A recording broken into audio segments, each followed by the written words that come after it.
Okay, so we're going to get started. As I said, we are talking about beginning the semester on the right note, note-taking and organizational tips. So to start on the right note, there's three things that you need, and these are the three things that we're going to cover today. First of all, you need time management skills. You also need note-taking skills. And you need good reading comprehension. So those are the three things that we're going to talk about in this presentation. But before we get into those, what I want to speak to for just a moment is having the right mindset. Because even if you have those skills, really the only way you will even have those skills is if first you have a certain way of thinking and way of approaching the work that you have to do. So I have a question for you guys. What do you see as the difference between ignorance and stupidity? Yes. It's not knowing. Stupidity is like you know that Absolutely. Absolutely. And that is really the point that I want to get across to us today. That ignorance is that you don't know, but you're able to learn and you're willing to learn. Being stupid is choosing to do otherwise. It's the idea that you can't know or that you're unable to learn, but the reality is it's really about the unwillingness to learn. And why do I begin with this? Because often we choose to be stupid. You don't choose to be ignorant, but you choose to be stupid. And by coming to a place of higher learning and not taking full advantage of the resources that are available is really choosing to remain ignorant, which is stupid, right? Automatically. So I don't want us to miss the point about choice. And what's awesome is that each one of you is here, which means that you have done the right thing and made the best choice. So I want to talk about that right choice, since that's what we are on the subject of. And actually, before I get into this, I want to also talk about why you're here. And I don't mean here in this room, but here in college. Why are you here? Give me some example, give me some idea of some of the reasons that you are at school. To be successful? Is that it? Anything else? No other reason? Nobody else has a reason for being here? Yeah? Provide for my family. Okay. What else? Okay. Better qualifications? the profession that I want to go to. You have to go to school and get a bachelor's. Okay. There's one thing that I haven't heard anybody say. Is anybody here to gain knowledge? I mean, the ultimate goal is to be successful and provide for your family and to get into a profession, but how do you do that? Do you just jump into those things? You go to college, get a degree, and jump into that? There's something that has to happen in between, right? And that's the piece that I don't want us to miss, because I think a lot of times we're so focused on the end that we don't want to do the thing in the middle that gets us there. And the way to be successful is not just to finish, but to finish well and to have something in here when you're done. Because you won't be qualified or won't be able to be successful, won't be able to perform well in your field if you don't actually know the information. And so I want us to understand that being a student is not about manipulating the system, getting bonus points, and seeing if you can get away with cheating on the test. Because in reality, what you're going to end up doing is undermining the very thing that you say you're here for.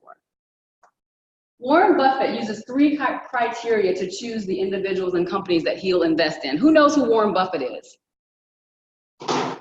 Okay, everybody should know who Warren Buffett is. Google him. He is not a millionaire, but a billionaire many times over. This dude is the real deal, okay? You're talking about being successful and providing for your family. Listen, he's got that thing down, okay? So he is the person that you want to be familiar with. And he says there's 3 criteria for choosing individuals to be a part of the companies he invests in.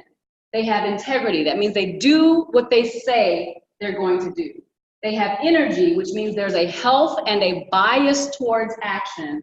And they have intelligence. And that's not just book smarts, but wise thinking, making the right choice. So, what is one thing you can do to develop intelligence? Simple as writing stuff down. It's as simple as that. Why? Because writing is thinking. Through writing, you are able to improve your thinking. It allows you to externalize your thoughts and then you're able to process them. When things are in writing, you can see them and then you can do something with them and make decisions on the basis of them. So, before we get into the writing stuff, we're going to start with the first thing on our list that we're talking about today, and that is time management. First and foremost, you have to be able to manage your time. Peter Drucker says, until we can manage time, we can manage nothing else. So, how do we do that? Well, there are tools that we will show you. A lot of times work tools, things that are used in a work environment, can be useful for school as well. It's all about being productive. That's the ultimate goal. And so the question is, what do you need in order to stay focused? How many of you all have trouble focusing? Okay, great. I'm not the only one. So here are some cool tools that you can use that are available to you to help you with that first step, which is focusing. We're going to show you an app called Forest, which is a really fun little thing that can help you focus. We'll show you that in a little while. But also, there's some other tools that can help you sort of just get the right mindset for learning, for staying on track, for doing what you need to do to succeed. In the way of knowledge, again, knowledge is so important, guys. Not just what you get in the classroom, but all the time. You should be gaining knowledge, you should be gathering information that will help you to be a more knowledgeable person. TED Talks, I highly recommend them. There's a great app that you can get on your phone. If you're running on the treadmill or if you're driving down the street, you can just turn it on, put it on and listen to these talks that professionals in various disciplines and fields give across the country that they're interesting, they're short, they're engaging, and you can just add to your knowledge in a really simple way. Quizlet is something we'll talk about when it comes to studying. News apps. You got to stay up, guys. You got to stay up on what's going on in the world. Now, us older folks tend to do that automatically. Young people tend to not care. But honestly, you're in college now. It's a thing. You should really be familiar with what's going on in the world.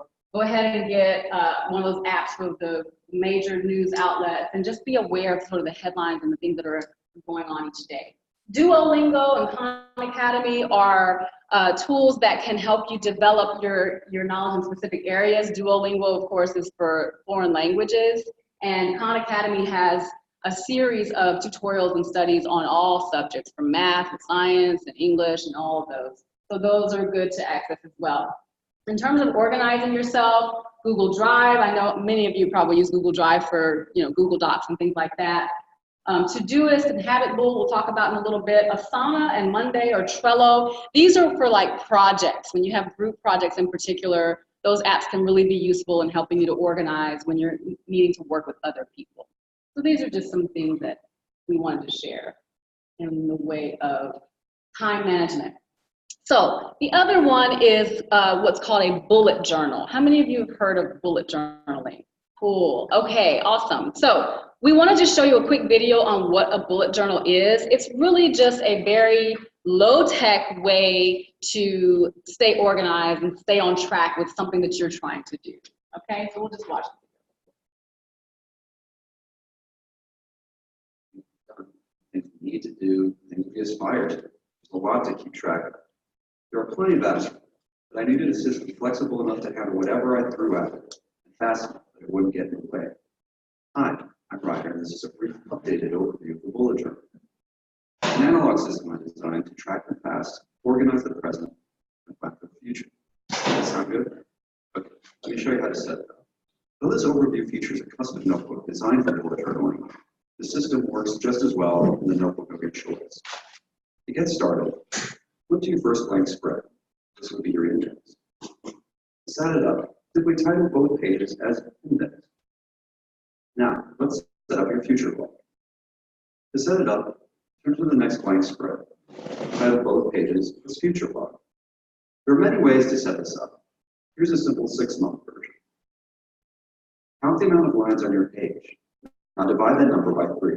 With a ruler, draw a line across the spread. Add the months to each box.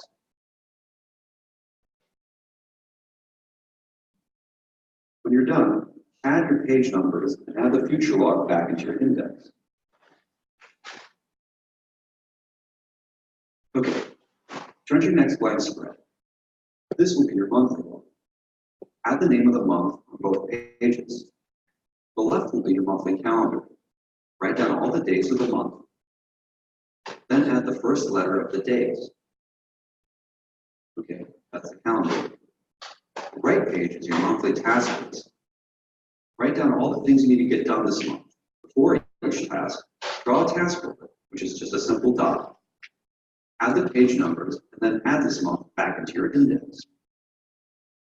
The monthly log provides you with a bird's eye view of everything you need to get done in a month and the time you have to do it. Okay, let's set up your daily log.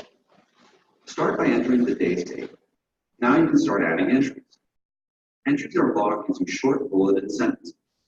Each entry goes into one of 3 categories: tasks, indicated by a dot, events, indicated by a circle, and notes, indicated by the dash. The task is really important. Place a little stars above. This is known as a signifier. Signifiers add extra meaning to bullets, in this case, priority. This is known as rapid logging. It makes capturing and organizing information really fast. Now we've set up all the core modules for the bullet journal: the index, the future log, the monthly log, and the daily log. Now I'll show you how they all work together. At the end of each month, set up your next monthly log. Scan your daily logs for open tasks. X out the ones that you've completed. Now take a moment and assess the remaining open tasks. Ask yourself, is this still worth my time? If it's not, strike it out. If it is worth your time in the short term, turn that entry's task dot into a right arrow and copy the entry into the new monthly log. If the task is due months from now, turn the task dot into a left arrow and copy that entry into the corresponding month in the future log. This process is known as migration. Migration will help you weed out distractions. It's designed to help you focus on the things that are worth your time. It's the difference between being busy and being productive. Sometimes you'll have related tasks and notes. To help organize related items, let's create a collection. First, go to your next blank page and give it a topic and number the pages. Now migrate all the notes and or tasks into that collection.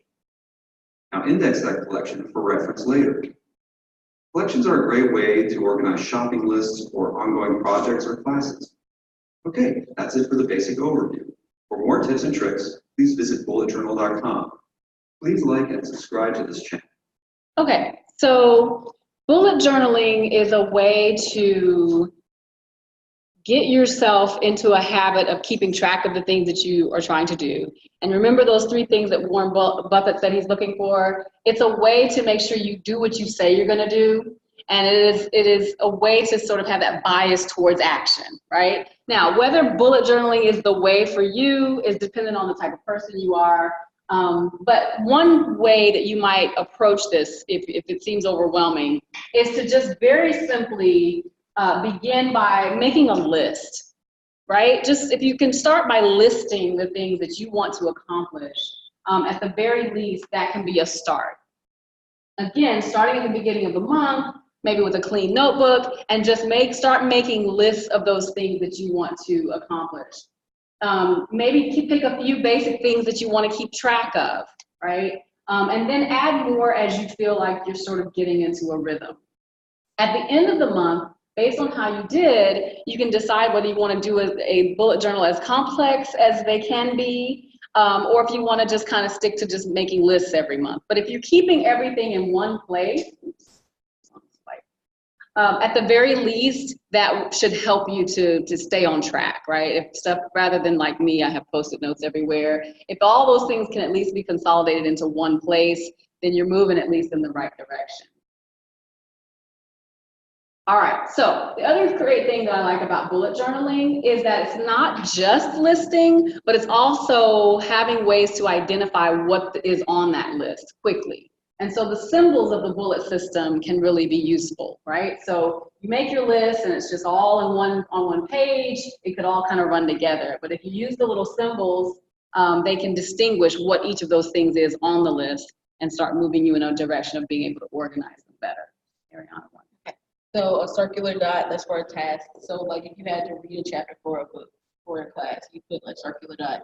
Once you complete it, it's an X. And then afterwards, so if you weren't able to read that full chapter for that day or for that month, you can always move it over with a little arrow. Yeah, Little yeah. arrow. Yeah. And then if you have something that's scheduled that needs to move to a date, you go the other way. And then so events, so like what if you have like your nephew's having a christening or getting baptized or whatever, that's an event. And then notes, so you might have some notes about the location of it, so then you use a dash. And then so some other signifiers is a star to represent priority. So you didn't like, so you have a test coming up, you use a star, and then an exclamation point, like maybe you thought about an idea to create an app or you wanted to write a book or something. And that's all can be in your bullet journal. And I imagine they can be combined. So you may have a task that's a priority, so you put a bullet and a star. It's all about what you want. Yeah, and you can customize it however, depending on how creative you are. And then there are some apps that are actually available that can help with bullet journaling. Now, obviously, bullet journaling is intended to be an analog system, but they also have, there's an app for everything, right? So they have apps that are meant to mimic what the bullet journal does. If you're more of a techie person and would prefer to do that on your phone. And then there are just these habit trackers, which is similar to bullet journaling, which is just a way to keep a list. And so there's the Habit Bull, Evernote, and Todoist are some examples of those listing apps that you can have, which function similarly. All right, so we've talked about time management. Now we're going to talk about note taking. There are many ways to take notes, so it's all about finding what works for you, as with everything. There are two kinds of note taking that we're going to talk about today: class notes and reading notes. And what follows are tips for mastering each. Starting with class notes. Okay, first of all, overall, you basically want to, when you're sitting in class, figuring out what you should write or not write. These are sort of the general principles of how to do class note taking. You want to jot down whatever the main point is. If the teacher says, today we're going to talk about, I don't know, whatever the topic might be for today, then you want to write that down because he or she is telling you what the main point is. Then any repeated words or phrases, you want to write those down too. Even if it means going back and having to look it up later and read more on it later, anything that's repeated is going to be important. Definitions, if a professor stands up and says I don't know, again, I'm drawing a blank. A such and such is a so-and-so, that's a definition that you want to make note of because clearly they're providing you with some specific information that's important. And then, of course, if the teacher writes something on the board, write that down. If the teacher's writing it down, you should be writing it down. They're not doing that just for entertainment. All right, also, you want to kind of enter into class with the right mindset, as I keep coming back to how we think. Sometimes, depending on how we feel about the class or the teacher, we may already set ourselves up for failure because we are already not wanting to be there. So we're going to have to figure out a way to just kind of get in the mode of being present, and then we will better be able to take in whatever is offered. All right, so approach lectures with a positive attitude and be open-minded, regardless of how you feel about your teacher, right? Okay, so the first thing for taking class notes is being prepared. We suggest considering a 3-ring binder for your note-taking. Having a highlighter, and reading assigned material and previous class notes before class. I know, shocking. Read ahead of time. It will help you to stay on top of whatever the professor is covering in the course. The reason we say a 3-ring binder is that pages can easily be removed for reviewing later or moved around. So when you're doing it in a spiral notebook and you write something later that you wish you had wrote earlier or whatever, the 3-ring binder loose leaf method allows you to kind of move those things around as you need to. Also, when you're studying, you can kind of take them out and spread them out, or cross-reference more easily. Highlighters, bringing a highlighter allows you to draw attention to those things that the professor points out. For example, if they say this is an important concept or make sure you understand this, you can highlight that in your notes or in the book if you're able to write in the book, and be able to see it later when you're studying more easily. And then reading ahead of time and making notations ahead of time allows you to sort of be already in the mindset of whatever the class is about. You'll know what questions you need to ask. Either you have looked up those words prior to the class, or you know which words you need the professor to explain or define for you. So it just gets you actually prepared to engage. So the next one is improving your listening skills. So you make a conscious effort to pay attention. I know sometimes you'll have a teacher and their voice is like really soft and calm, and so you like drift off a little bit. But it's also like making sure that you pay attention to everything that they're saying so you can catch the information, as well as adapting to wherever the lecture takes. So, and sometimes somebody might ask a question that you're not interested in, so you're like, okay, I don't want to pay attention to that. But by the time that you're paying attention back in class, they might have already covered something that you had a question about, and you missed it. So concentrate on concentrating. Developing a note-taking method is also useful. Starting each lecture on a new page and putting the date on that. Leaving blank spaces, because obviously you're not going to be able to write down or catch everything, or you may have to go back. So leaving spaces so that you can fill in whatever you didn't catch at the moment is a good idea. And keeping your note-taking as brief as possible as well. Again, you're not writing in full sentences when you're note-taking, right? So as the quote says, never use a sentence when you can use a phrase, or a phrase when you can use a word. So as you're listening, again, it goes back to being a really good listener. Try to think of how you can take what was just said and shorten it into a phrase or word that will capture the information that was given. Figuring out ways to abbreviate will help you in that regard, and creating symbols. Think about those symbols that we talked about with the bullet journaling. Maybe some of those symbols will be useful in your note-taking as well. Or if you can create a system of abbreviating words in particular that are repeated, that will help you to shorten what you have to write down. And we're going to look at an example of that in a little bit. So pay close attention to content. So knowing how much and what to write is sometimes difficult, but rely on these tips. So you can include details, facts, or explanations. So in some cases, you might not understand like the concrete concept of a word, but if your teacher gives an example and you understand that example, having that example in your notes can help you when it comes down to taking a test. And then definitions, as we already stated, like knowing those word for word, because they can always come back and you can always use them later on if you're on a test or if you're in a future class. And then list. So if there's something listed, so in psychology, we have OCEAN, and that's like an acronym, and it's openness, conscientiousness, extroversion, agreeableness, and eroticism. If it's something like that, make sure you write that down because you need to know. And then material written on chalkboards. So if they're drawing like the iceberg for Freud, or if they're making a figure about anything, you need to write that down. And if you're a visual learner, you can draw things that will maybe make it a deeper impression than the words would anyway. And then information that's repeated or spelled out.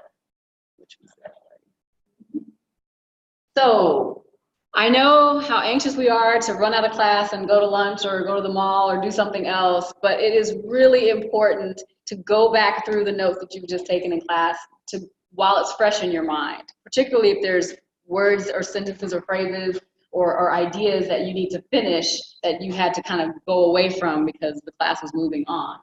So it's really important within 24 hours to go back and edit those notes to make sure everything is clear. Otherwise, 2 weeks later, when you go back to read them, you're going to be like, what?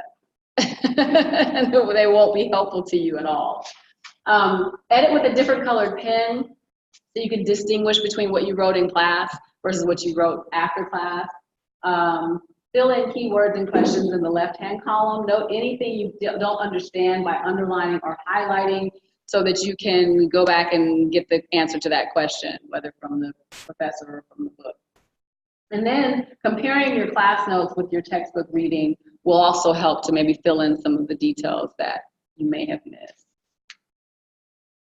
And then if your handwriting is really poor, you might even consider typing those notes. But you know what, by doing that, by doing that sort of editing and rewriting and rethinking about those things, it's actually deepening the impression. And you're kind of studying the material even as you do that. So if you did go and type everything up, it would be just an additional step in helping to solidify the information in your mind. So Ariana is going to explain the Cornell method, which will facilitate the kind of note-taking that we just described. And this is an example of what that might look like. Okay, so there's 3 sections. There's the main section, which is the one that you kind of go through in class. You're getting the main idea of what the teacher's telling you. Then the note section, which is on the left side, that is where you write notes to help you understand and relate the part of those main ideas. So if you wrote like specifically a word, you could write like a little bit of the definition in the corner. And then the summary section is the bottom.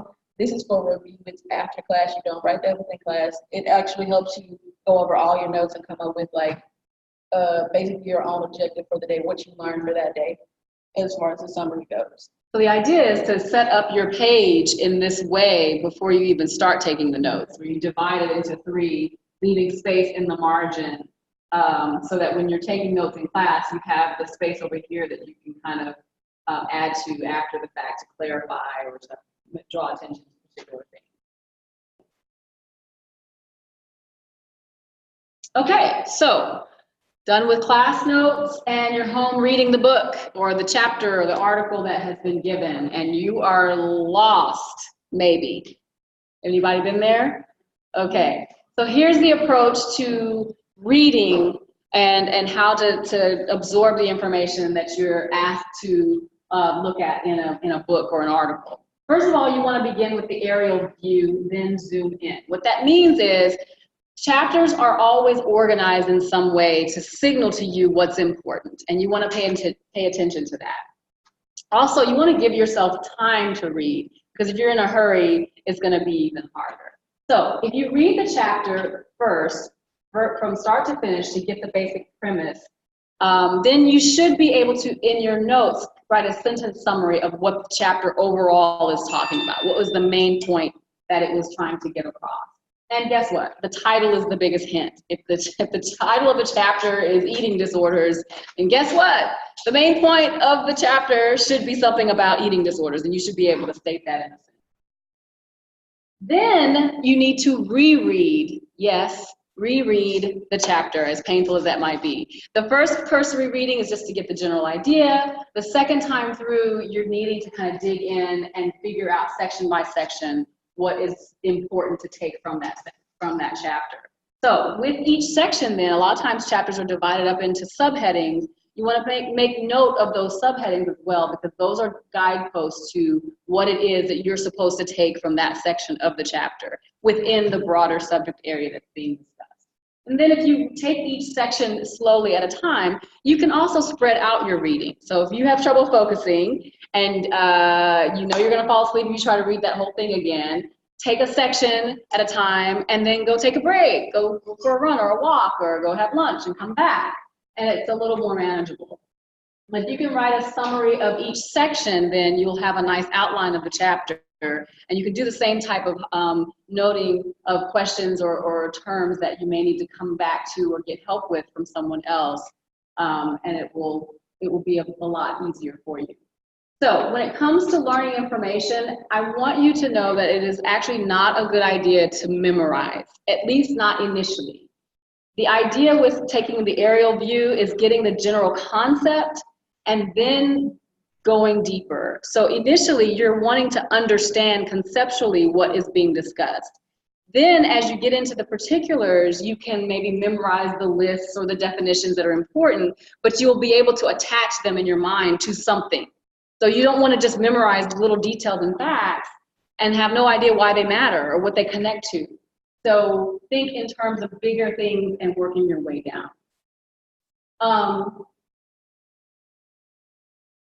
if you ask yourself questions about the shorter sections that you dig into, that is where you will know whether or not you've actually learned the information, whether it actually is making sense to you. Can you answer, after reading a short section, what it was that you just read, what the key ideas were? Can you restate it in your own words? Could you explain it to someone? If not, then what do you need to do in order to understand it well enough? That's the approach that you want to take as you're reading. So the idea is to not just passively, like you're reading a novel, kind of pass your eyes over the page, but to actually be trying to get that information in your mind in such a way that you could talk to someone about it intelligently.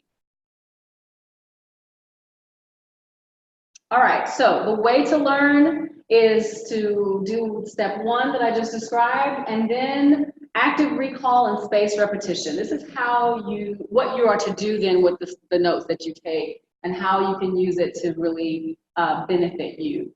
First of all, rereading the notes, going back to chapters for portions that you don't understand, quizzing yourself. So again, when you take those subheadings within the chapter and turn them into questions, then you can quiz yourself and see how well you remember the information or understood the information that was in that section. Also, I am not in favor of doing it all in one sitting. Like I said, take breaks, spread out your quizzing of yourself or your reviewing of the information over a period of time. Number 1, it's not as overwhelming. And number 2, you will actually retain more because you will actually know it. If you space out the repetition of the material, you will not just know the information for the test, you will know it for life. And it's just about trusting that process. Okay, so here's some helpful apps. We already talked about a couple. So My Study Life, so you can input your syllabus into the app. So all your different syllabus. Yeah, so you can input all of those. It'll tell you, like, if there's an exam that conflicts with another class, it'll tell you that. It can put out, like, you can schedule different times that you should study for a test that you have coming up, as well as, I think, you can track assignments, and I think there's a way to also, you can do it for a specific semester. So you wouldn't have to do it every week. You would just do it for that semester, and it would be reoccurring.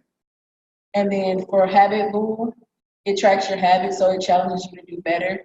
So you can put in, like, record your habits throughout the day, and then you put those in that app. And then Journal It, it's a bullet journal, it's a diary, a habit tracker, mood tracker. It's all of that in one, but it does cost extra, like there's in-app cost. And it's like adding in pictures and stuff that is the cost. But I think you can sync it to all your devices as well as this one too. And then Forest. So it's a stay focused app, and you build a forest. It's like you're trying to build a forest with tasks. So if you, is it take your screen or what you get off the screen? So the idea here, we were talking initially about staying focused, right? So let's say you're going to set aside 20 minutes to read that chapter or the section of the chapter. You would open your app, set it for 20 minutes, and you're planting a tree. That's why it's called Forest. And the idea is that you're not going to accept any phone calls or text messages. You're not going to check social media, and it basically blocks out all those things, and it will know if you go away from the screen that you have lost focus, right? But the idea is you want the tree to grow, not die. And if you are able to stay focused for the time allotted, and you can set the time, 10 minutes, 20 minutes, what can you handle? Then you get rewarded with a tree, a living tree. And if you take that phone call that comes in or you answer that text message, guess what? The tree dies. Yes, you kill a tree. Nobody wants to do that, right? So it's a kind of little game, and you want to populate your forest with as many trees as possible. So, over time, each time you set aside your 20 minutes to study, you're planting another tree until you hopefully end up with a beautiful Amazon rainforest. Yeah. And maybe you can even challenge yourself by increasing the amount of time that you spend, right? Maybe you start off with 10 minutes and then you move up to 15 and 20 and, see how long you can stay focused. No, it's fine. Okay, so real quick before you go, everybody seems to have something that they can write on. Write down 3 habits that you want to either break or develop this semester. Nope, this is for you. For yourself. So probably don't write it. Oh yeah, don't write it on the survey. Write it on a paper. Hmm? Yeah, I didn't get one. Oh, sure.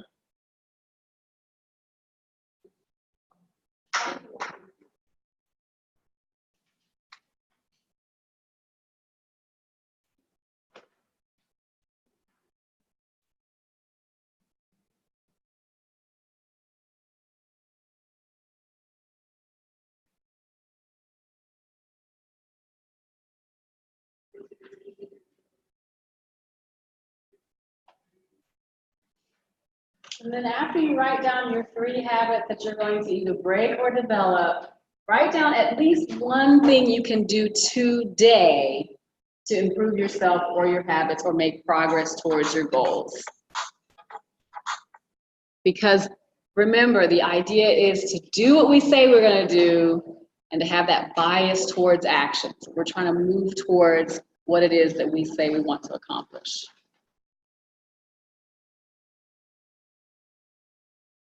And if you have a journal already, or maybe you decide you want to get one after today, maybe write these things, transfer this to your journal later, and remind yourself, this is what I said I wanted to accomplish. And this is the one thing I'm going to do today to move towards that.